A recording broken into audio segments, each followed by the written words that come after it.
क्या आपको पता है जहां एक नॉर्मल एग्रो टूरिज्म सेंटर में सालाना सिर्फ 20 से 30 हजार लोग ही ऑन एन एवरेज विजिट करने आते हैं, जो कि थोड़ा अच्छा परफॉर्म कर रहे हैं। वहीं एक ऐसा एग्रो टूरिज्म सेंटर भी है जहां सालाना 30 लाख लोग फार्म विजिट के लिए आते हैं। सालाना, हाँ, 30 लाख। और इससे भी ज्यादा चौंकाने वाली बात यह है कि इस एग्रो टूरिज्म सेंटर ने अकेले अपने दम पर अपने लोकल एरिया की इकोनॉमी में जीडीपी को बाय 20% तक कंट्रीब्यूट किया है।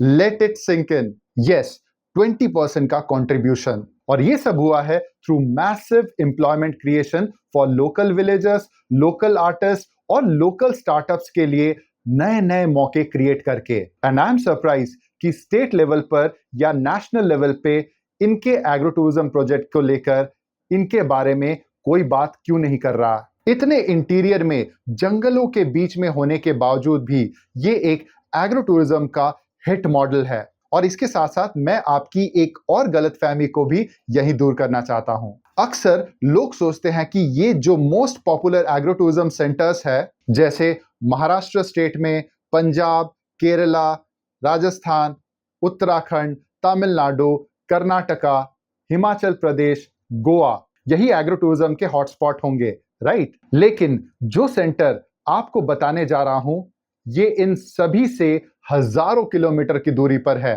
हमारे ही देश में, इंडिया में। और इन्हीं तथ्यों की गहराई को और करीब से समझने के लिए मैं आया हूं वेस्ट बंगाल बांकुड़ा डिस्ट्रिक्ट में, जो नासिक, महाराष्ट्र से लगभग 2000 किलोमीटर दूर है। यहां के एक यूनिक एग्रो टूरिज्म सेंटर पर, बनलता रिजॉर्ट्स। हालांकि राइट इंफॉर्मेशन की कमी और सही गाइडेंस के अभाव के चलते इन्होंने इस एग्रो टूरिज्म प्रोजेक्ट को सिर्फ एक रिजॉर्ट बिजनेस समझ लिया था। जैसे लोग अपने एरिया में और लिमिटेड समझ के बेसिस पर सोच सकते हैं, इन्होंने भी अपने तरफ से बेस्ट करने की कोशिश की।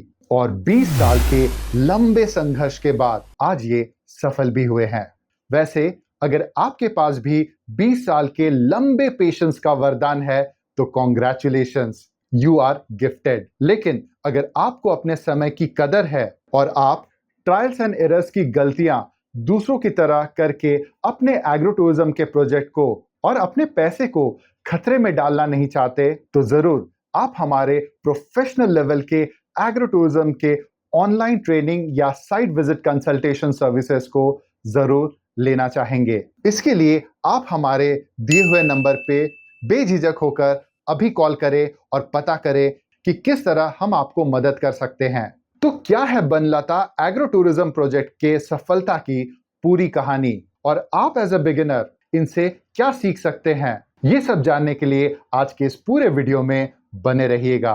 हेलो दोस्तों, मैं विवेक गहतराज, फाउंडर एंड क्रिएटर किसान बिजनेस क्लिनिक। आप चाहे इस वीडियो को दुनिया के किसी भी कोने से देख रहे हैं तो बस एक फेवर जरूर कीजिएगा। तो क्या करना है आपको इसी वक्त इस वीडियो को लाइक, शेयर, सब्सक्राइब करना है और कमेंट करके ये भी बताना है कि आने वाले दिनों में ऐसे कौन सा एग्रो टूरिज्म सेंटर की स्टोरी आप हमें चाहते हो कि हम कवर करें जाके, और उसका नाम इस वीडियो के नीचे आप जरूर मेंशन कीजिएगा। अब बढ़ते हैं आगे। जो बंगाली लोग का जो पसंद है, जिस तरह का खाना वो खाना चाहते हैं, जैसा कि एक ड्रीम खाना होता है ना कि हम जब खाएंगे इसी तरह खा के रहेंगे, तो ये फैसिलिटी यहाँ पर जो मिलता है, बहुत सारे बड़ा बड़ा होटल से भी हम लोग टक्कर दे सकते हैं। एक विलेज सेंस मनुष्य को देगा जो हम लोग भूल चुके हैं।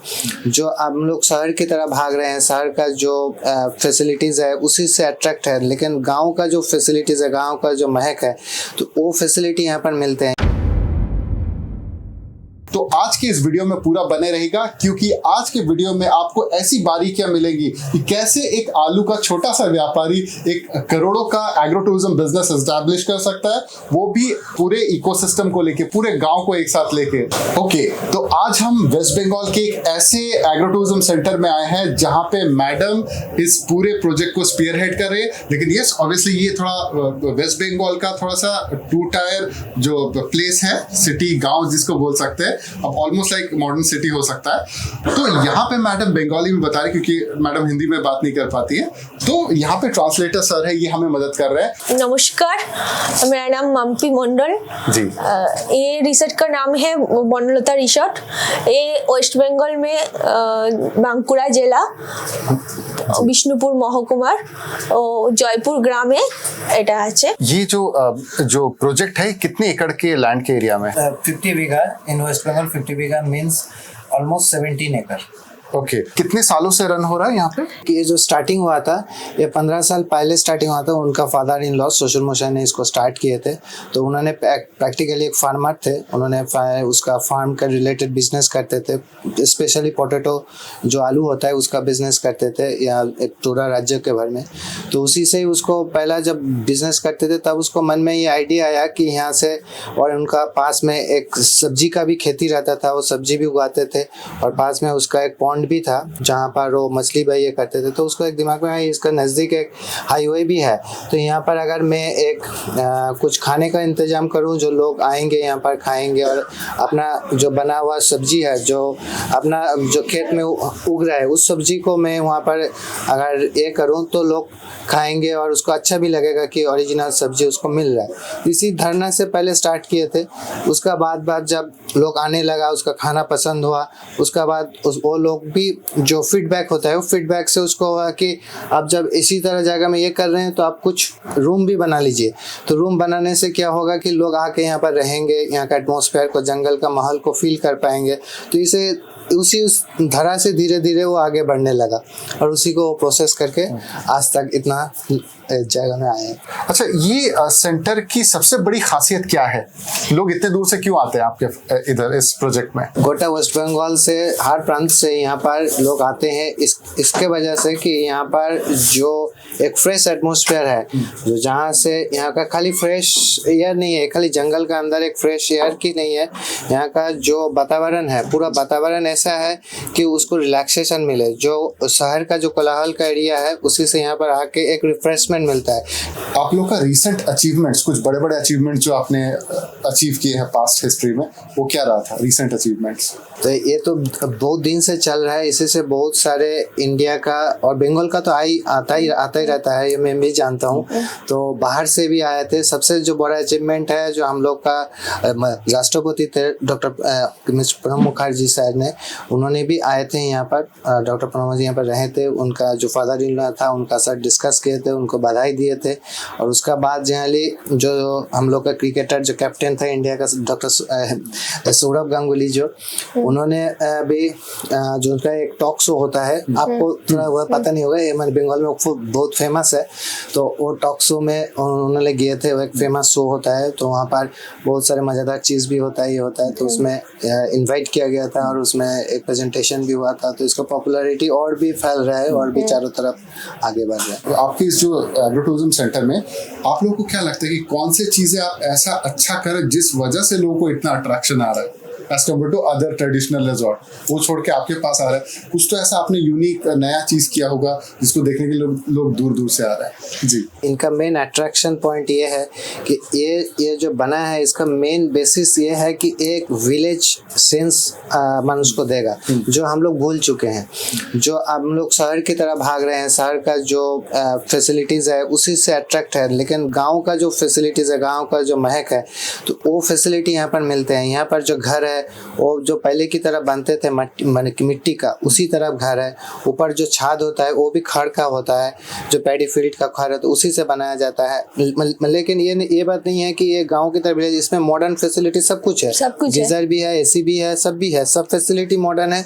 लेकिन उसका साथ जो फीलिंग्स है वो पहले ज़माना में जो मैंने बचपन में हो, मेरा बचपन में हो या पहला ज़माना में, जो गाँव में जो फीलिंग्स होता है सब कुछ मिलता है। यहाँ पर बकरी भी चलते हैं, गाय भी है और भी बहुत सारे जानवर भी चलते हैं। और जो पहले ज़माने में जो धान का भी जो हम लोग अभी जो मॉडर्नाइज तरीका से उसको ये करते हैं, तो वो चावल को पीसते हैं। वो पहले ज़माने में जैसे पीसते थे उसी तरीके से पीस के उसको बनाया जाता है। तो ये फीलिंग्स भी यहाँ पर मैंने बहुत ज़्यादा है। तो एक आदमी जब शहर से यहाँ पर आते हैं तो ये फीलिंग्स देख के उसका एक अलग फैसिलिटी, एक रिलैक्सेशन और प्रीवियस जो हम लोग के एंसेस्टर लोग जो करते थे हैं उसका एक याद आ जाता है, और उस फीलिंग्स को यहाँ पर 2-3 दिन के लिए जब रहते हैं तो फीलिंग्स उसका भी एक अच्छा लगता है, तो इसलिए बार बार वो आना चाहते हैं। एक बार नहीं, 2 बार नहीं, 3 बार नहीं, बार बार आते हैं इसलिए। और एक जो खासियत है कि यहाँ पर जो एक तो जो फील्ड में जो फसल हो रहा है वो, और ये विंटर सीजन का आसपास जो फूल का एक है, यहाँ पर फूल का बहुत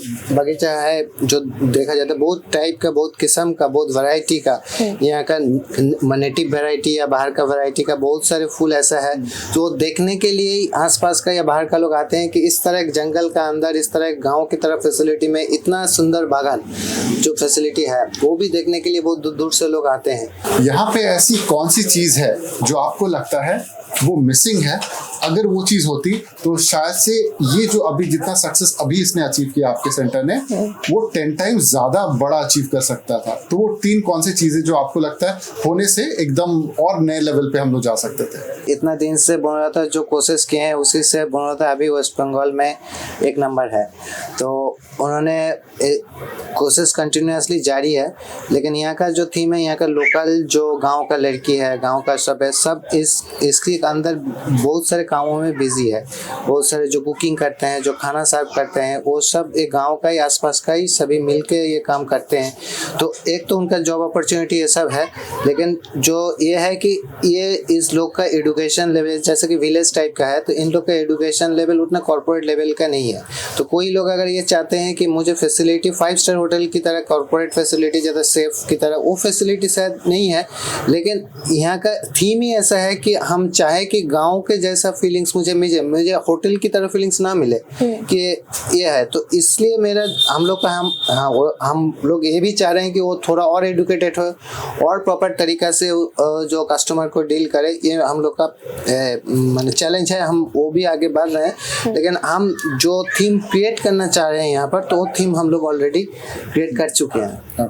क्या लगता है आपको मैम कि फूड के वजह से भी काफी सारा टाइम वो अपने आप वर्ड ऑफ मार्केटिंग हो जाता है, तो आप लोग का कौन सा ऐसा यूनिक फूड है जो रियली वो टॉक ऑफ द टाउन बन गई है या टॉक ऑफ द स्टेट बन चुकी है? जो यहाँ का फूड क्वालिटी है, फूड क्वालिटी एक तो यहाँ का फ्रेश वेजिटेबल्स यहाँ से मिल रहा है, जो खेती से मिल रहा है, और जो खाबार का क्वालिटी है, बाकी सब का खाबार का क्वालिटी है, और उनका जो टेस्ट है, जो फ्लेवर है, तो वो यहाँ का जो बंगाली लोग का जो पसंद है, जिस तरह का खाना वो खाना चाहते हैं, जैसा कि एक ड्रीम खाना होता है ना कि हम जब खाएंगे इसी तरह खा के रहेंगे, तो ये फैसिलिटी यहाँ पर जो मिलता है, बहुत सारे बड़ा बड़ा होटल से भी हम लोग टक्कर दे सकते हैं, उससे भी हम अच्छा खाना यहाँ पर उनको सर्विस देते हैं।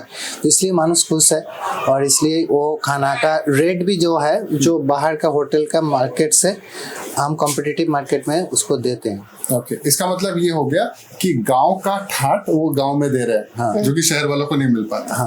हम लोग 100 चीजें मार्केट में रखते हैं, लेकिन उनमें से टॉप 20% ऐसी चीज है जो ज्यादा हमें मार्जिन देखी जाती है और सबसे ज्यादा प्रॉफिट स्कोर उसी में होता है। तो आप लोग के यहाँ पे वेस्ट बंगाल में, आप लोग के बिजनेस में वो प्रॉफिट सेंटर्स कौन है जो लोकल मार्केट को काफी ज्यादा अपीलिंग कर रही है इस वक्त, जिसमें से आपका सबसे ज्यादा प्रॉफिट मार्जिन निकलता है मैम? मेनली जो मार्जिन्स हम लोग का ज़्यादा प्रॉफिटेबल एरिया है वेजिटेबल से। फर्स्ट वेजिटेबल से, इसलिए कि वेजिटेबल से जो खाना में वो जो लगते हैं वो तो हम देते हैं, जो लोग यहाँ पर खाने के लिए आते हैं उसका वेजिटेबल्स हम बाहर से खरीदने नहीं पड़ते, यहाँ से मिलता है। फर्स्ट चीज़ ये है। सेकेंड ऑप्शन ये है कि जो एक्स्ट्रा वेजिटेबल्स है या कोई ले जाना चाह रहे हैं तो वो भी बाहर ले जाते, उसके भी एक प्रॉफिटेबल मार्जिन है। सेकेंड है, हम लोग यहाँ पर गाय भी बहुत सारे गाय है, प्राय 100 के आसपास गाय है, तो उसी से जो मिल्क प्रोडक्ट है, तो मिल्क प्रोडक्ट का जो चीज़ बनता है, घी बनता है, जो उसमें जो छाना बनता है, उससे मिठाई भी बनते हैं, वो मिठाई भी यहाँ पर सेल होता है या कस्टमर लेके जाता है या यहाँ पर ही खाते हैं, तो वो है। और जो गाय का दूध है, उसी दूध से अच्छा किस्म का चाय वो यहाँ पर मिलता है, जो यहाँ पर बहुत सारे चाय का स्टॉल भी है, तो उसी स्टॉल से भी बहुत सारे वो प्रोडक्ट भी आते हैं। और उसका साथ साथ जो बहुत सारे फार्मिंग का प्रोडक्ट है, उसका साथ साथ डाक का फार्मिंग है, कोयल का फार्मिंग है, ये सब टर्की, ये सब जो बर्ड्स का फार्मिंग है, तो उसी को फार्मिंग से भी बहुत सारे लोग आते हैं, उसको ले जाते हैं, या कुछ कोई लोग खाने के लिए यूज करते हैं, कोई ऐसे यूज करते हैं, तो वो भी एक अलग फार्मिंग से वो प्रॉफिटेबल एरिया है। मान लीजिए एक होता है ना, एक बिलियनियर हो गया, बहुत अमीर इंसान, उसको बोलते हैं आपके साथ सारा हटा देते हैं, आपको सिर्फ मैं इतना रुपया दूंगा और फिर जीरो से फिर आपको खड़ा होना है 6 महीने के अंदर, ठीक है, जिससे सारे पावर, अब टैलेंट तो है ही उसके अंदर, है ना। तो वैसे ही अगर आपको ये सिचुएशन दिया जाए कि आपको 5 एकड़ 3 एकड़ या 5 एकड़ का जमीन दिया, ठीक है, और उसमें आपको 10 से 15 लाख रुपए दिए। अब आपको बोल दे कि आपको अगर ये मौका दिया जाए कि आप जीरो से, स्क्रैच से स्टार्ट करो, कोई बैकग्राउंड नहीं, कुछ नहीं, एकदम जीरो से, तो टॉप 3 चीजें आप क्या फर्स्ट प्रायोरिटी में आप चुनेंगी और कौन सी चीजों को अवॉइड करके चलेंगी? टॉप 3 चीजें जो करेंगी, 3 स्टेप, और कौन सी 3 चीजें अवॉइड करेंगी? कुछ भी हो जाए ये तो नहीं करना है। कि फास्ट हमको देखना है कि जिस जगह में मैं बना रहा हूँ उस जगह में फास्ट ब्यूटिफिकेशन करना है। तो ये ब्यूटिफिकेशन करना है, और जो भी जगह बनाएंगे उसका खाना का इंतजाम तो एक होगा ही।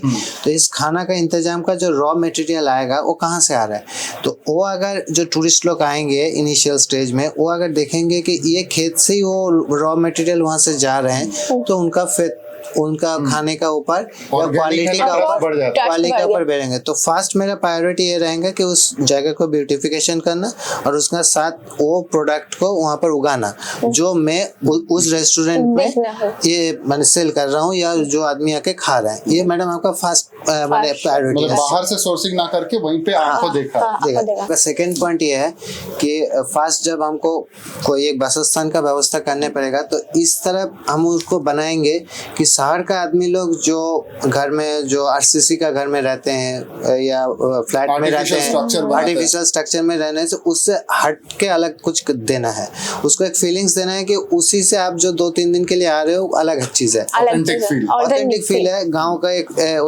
ये अलग फीलिंग्स लगे कि आप पहले जो घर में रहते थे उसी तरह एक घर में आ गया मैं, थोड़ा अच्छा खासा घर है, इसी तरह जो 5 स्टार होटल में होता है जो घर है उससे अच्छा खासा है, तो उससे नहीं, मैं फीलिंग्स ही अलग दूंगा जो फीलिंग्स कभी मिला ही नहीं है उनको, कस्टमर एक्सपीरियंस। हाँ, तो ये नया एक फीलिंग्स होगा जो एक गाँव की फीलिंग्स होता है, तो वो कम बजट में यहाँ पर वो फीलिंग्स हमको माने हम कर सकते हैं, जिसमें हमको जो यहाँ का जो जंगल का काठ है तो उसी से हम काठ का देवाल बना सकते हैं, मेजे का जो फ्लोर बना सकते हैं, और ऊपर में छाद में भी उसी तरह दे सकते हैं। लोकल सोर्सिंग से उसको ब्यूटिफिकेशन घर को कटेज को बनाऊं या जो बिल्डिंग को जो रहने के लिए बनाऊं कि वो जनरली उसको अलग एक फीलिंग्स दे। थर्ड पॉइंट, हम स्टाफ सिलेक्शन से फीमेल लोग को ज़्यादा प्रायोरिटी यहाँ पर देंगे, इसलिए कि जहाँ पर मेल का ज़रूरत है वहाँ पर तो है, लेकिन जहाँ पर फीमेल का प्रायोरिटी इसलिए देंगे कि फीमेल लोग जो घर में खाना बनाता है इतना दिन से बना के पूरा फैमिली को रखते हैं,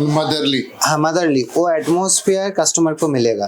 तो अगर कस्टमर को मिलेगा तो वो उतना सेटिस्फाइड ज़्यादा होगा, और मेल से अगर होता है तो वो उसमें थोड़ा डिफरेंस दिखेगा, इसलिए कि वो इन बॉन्ड बोलिए या बचपन से वो करके आए हैं तो उसका वो देने का तरीका थोड़ा सा अलग होगा, जो मेल देगा वो रफली होगा, ठीक है, या ऐसा होगा कि कोई आर्टिफिशियल हो रहा है, लेकिन जो एक फीमेल देंगे या जो भी देंगे वो पहले से उसी से बड़ा हुआ है तो वो देने का अभ्यास उसको है, तो वो उसका क्या वो जो होगा वो अच्छा तरीका से होगा। तो प्रेफरेंस उनका ये है कि ज्यादातर मेरा जो सर्विस कैंडिडेट है वो सर्विस कैंडिडेट हम चूज करेंगे फीमेल को, जैसे मदर होती है, सिस्टर होती है, ये सब लोग। ओके, लेकिन अगर आप स्टार्टिंग फेज में करना चाहते हैं तो 10 आदमी या 20 आदमी का साथ लेके आप स्टार्टिंग कर सकते हैं। कोई सर्विसमैन है, कोई आसपास का परिष्कार करने का है, और कोई किचन में काम कर रहे हैं, कोई सर्विसमैन है, इसे लेके आप 10 से 20 का बीच में लोग साथ में लेके वो काम कर सकते हैं। जी, 3 मिस्टेक्स के बारे में बताइए जो आपकी नजर में कुछ भी करे, आप तो मॉडर्न जमाने के पर्सन है, तो आप वो 3 चीजें तो बिल्कुल भी नहीं करेंगे, कुछ भी कर ले, वो 20 लाख रुपए आपके पास इन्वेस्टमेंट है, ये 3 मिस्टेक तो नहीं करनी, कुछ भी करना लेकिन ये नहीं करना है, तो कौन से मिस्टेक्स होंगे? फर्स्ट इनिशियल स्टेज में मैं जो फूडिंग का बारे में भी थोड़ा ध्यान दूंगा। फूडिंग में मैं फर्स्ट टाइम में ज़्यादा मल्टीपल ऑप्शन नहीं रखूंगा, इसलिए मैं उसी ऑप्शन को चूज़ करूंगा जो लोकल एरिया में लोग पसंद करते हैं, इसलिए कि मैं एक साथ साथ चाइनीज़ भी रखूँ, कॉन्टिनेंटल भी रखूँ, बहुत सारे वैरायटीज़ भी रखूँ, तो उसमें मेरा लॉस होने का या एक्सेस हो जाने का या घटती हो जाने का कम हो सकता है, से वेस्टेज होगा। हाँ, तो इसलिए मैं जो इस इलाका का लोग पसंद करते हैं, जिस जगह में अगर उड़ीसा में है तो उड़ीसा का जो लोग पसंद करते हैं तो उसी तरह का चीज हम रखेंगे, जैसे हमको टेस्ट पैलेट को अट्रैक्ट। हाँ, वो जो है उस लोकल एरिया का चूज करेंगे। उसका बाद जब लोग आने लगेगा, लोग जो सजेशन देने लगेगा, लोग का डिमांड बढ़ेगा, तो मैं उस आइटम को धीरे धीरे ऐड करते जाऊंगा। और भी एक है जो ये सर्विस देंगे तो पहले इनिशियल स्टेज में उतना कोई कॉस्टली जो सर्विसमैन होता है या जो प्रोफेशनल लोग होता है उसको माने लेने से माने आपको इन्वेस्टमेंट कॉस्ट भी बढ़ेगा, तो हम लोकल लोग को लेके उसको इन्वेस्टमेंट को कम कर सकते हैं, जो आपको लोकली मिलेगा, तो उसी में एडवांटेज ज़्यादा है।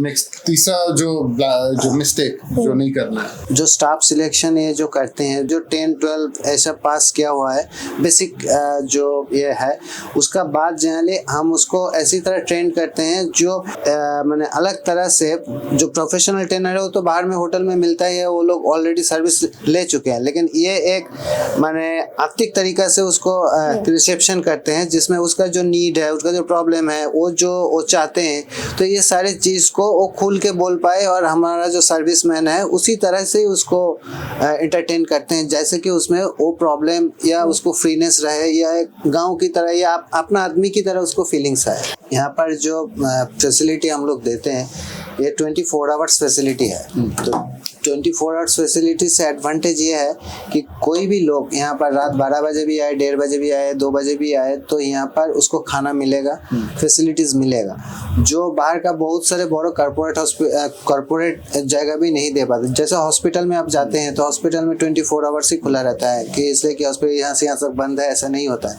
उसी तरह वेस्ट बंगाल में वो यहाँ जो 24 आवर्स फैसिलिटी देते हैं, अगर आप उसी नज़रिया में अगर कोशिश करें कि मेरा ये जगह कभी कोई भी आएगा तो मैं उसको खाना खिला पाऊँ या उसका जो सर्विस दे पाऊँ, तो इसी तरह से अगर आप फोकस कीजिएगा तो आपको और भी ज़्यादा पॉपुलैरिटी बढ़ेगा।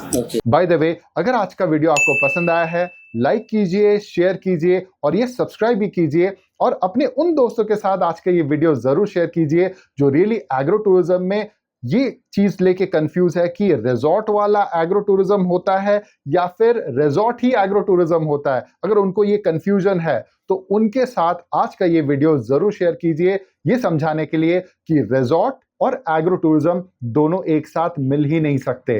बाय द वे, मेरा नाम विवेक गहतराज है और मैं फाउंडर और क्रिएटर हूं इस किसान बिजनेस क्लिनिक का। धन्यवाद।